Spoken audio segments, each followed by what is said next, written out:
Instagram has become a great tool for giving normal photos a vintage style. Though it has given every person the idea that they're a professional photographer, it can't save a hipster's crappy picture. Today we will be going more mainstream by using Photoshop to create Instagram's Nashville effect. Step 1. Acquire a picture of food so that your photo fits in with about 75% of the Instagram database. Next, crop it because the square format is way cooler. Check.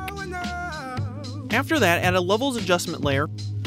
Select blue from the drop-down and then drag the black slider in about halfway so that the output is at about 125. You can also move in the red or green slider slightly depending on your image.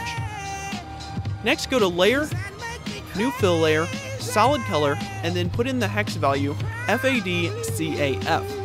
Then set this layer's blending mode to Multiply. Next, add a Curves adjustment layer. Move the bottom point up so output is at about 35 and input is at about 0. Then make another point at output 75 and input 70. Now make a last point around output 205 and input 175. Be sure to tweak these points to get the best results for your image.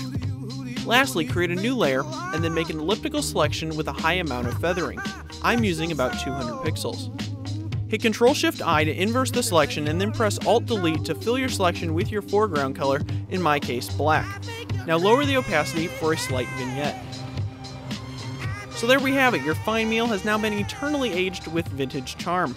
If you like this tutorial, be sure to subscribe, rate, comment, and share it with your friends.